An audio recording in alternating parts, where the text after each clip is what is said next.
This evening, we're discussing the article by the Washington Post, September 1st, 22, American students' test scores plunge to levels unseen for decades. In this article, and Ruben, I hope we could go ahead and post that if we can, and for our audience to see it. It goes into and dives into this test scores from 2020 to 2022. And hey, guess what? What a surprise. The test scores have plunged since 2020 in math and in English. It goes into even further when it talks about gender a little bit, and then it goes into race and how in every race, Asian, African American, Latino, white, the test scores have fallen. And then they're saying, well, what can we do, right? And I've been trying to, and this week we talked to Sonia Tovar regarding that. What are third grade teachers doing? Because in first grade, that's where they learn how to read, right? And so 2 years later, where are they at? Ruben, this year I have a ninth grade class of students who are really struggling with writing. And I'm finding myself having to give them assignments where they're not being overwhelmed with their writing. So starting off with little paragraphs. And then I'm hoping by the end of the year, we get to a point where I'm maybe doing a 3-paragraph essay. But before, I really didn't have to deal with that. I could even say, hey, should the English teacher, or I could be blaming them, but no, there's no one to blame here. We did have COVID. And the question is what are the districts doing to help these kids? And are they doing things? And I'm not sure about your school, if they have programs, intervention programs, Ruben, to assist these kids coming into, like your freshmen, coming into the school and saying, hey, help us, because we didn't really get much education last couple of years. I mean, there's a lot of social emotional learning lessons, which were, yes, it's important.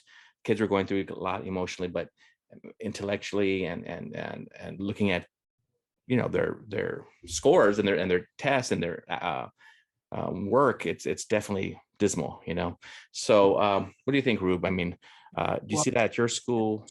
There's an issue. Just so that we're clear, I read the CNN article, but maybe it's the same one, covering the same things. But yeah. I do want to point out, or at least underscore the ideas that scores have plunged reading, writing, math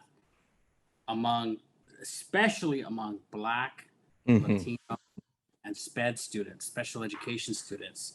So I think it's very unfortunate.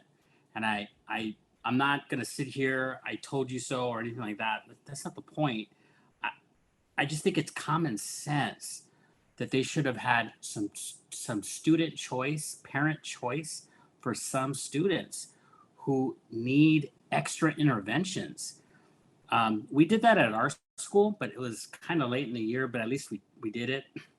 But I just feel like it has created this emergency that we didn't need to be dealing with.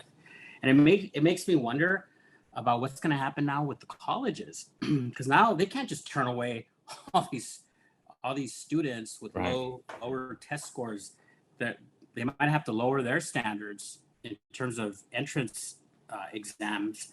But what does that say about their product, about their education once they start doing that? So back to this idea of what to do about it.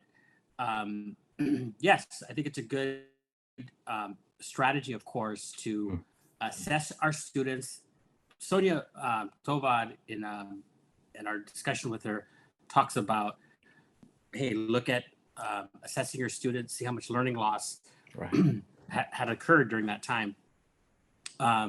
So of course you want to do that, and you want to monitor your kids, and you want to bring them to college level as fast as you can, but you're working against a year and a half of out of the classroom learning, So, and I think it reminds me, it's so important, and you mentioned this in the previous episode, Ruben, so important for your SPED kids to look at those IEPs, especially because these kids, I think, Ruben, I mean, maybe you could correct me if I'm wrong, they suffered the most, or at least they went through more. I think when I say more, I mean they were at home, where a lot of times their whole routine was changed, how they learn is changed, and it just definitely, I feel like it affected them. I have my son is a SPED student, and he especially in the beginning of COVID, really suffered.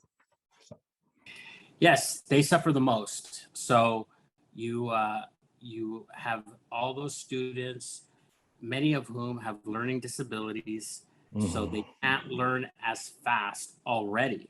Then you take them out of the classroom without those support systems that help them tremendously.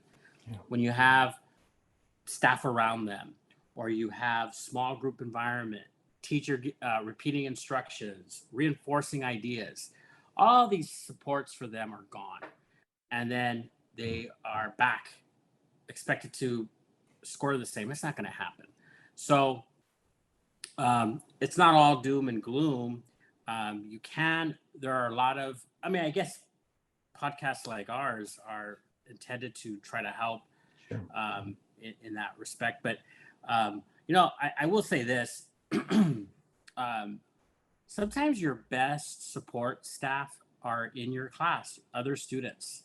I know one thing I'm doing differently, not differently, but doing more of this year is having students help each other.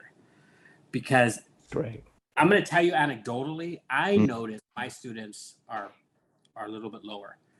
Like my eyes are just, just sort of, wow, look at this, look at these students. And I feel overwhelmed to try to help everybody. So instead of doing that, I take a deep breath and I say, we're going to break into groups. And I get that top kid to run this group. And I get that other top kid to run that group. And I say, hey, man, do your best to help those kids because I got to work with this group.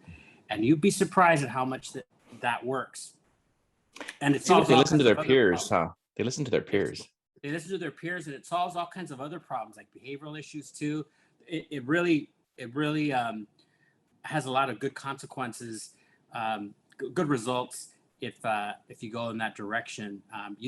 There are a lot of ways that you can try to speed up the process for students who are lagging behind, and you don't feel like it's important not to feel overwhelmed and to take a deep breath sometimes and to and maybe in the next few weeks we'll give a little bit more ideas. Sure. We'll ask and that's why we're asking some of our guests some strategies they do.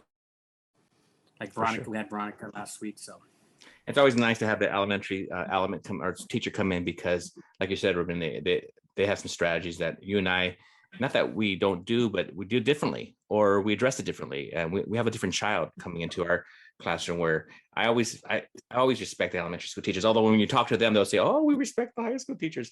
I don't know. I think a lot of good work is happening there at first, second, third grade. But anyway, my 2 cents. But no, thanks, Drew. I think that this is going to be talked about and written about. More studies are going to come out in the next couple of years. But like you said, I think we could put a handle on it as we address it in our own classrooms. I like that idea of having these kids who are a little further along, helping out the other kids. So, well, thank you for all joining us this week. And we wish you a good evening and see you next time. Bye-bye.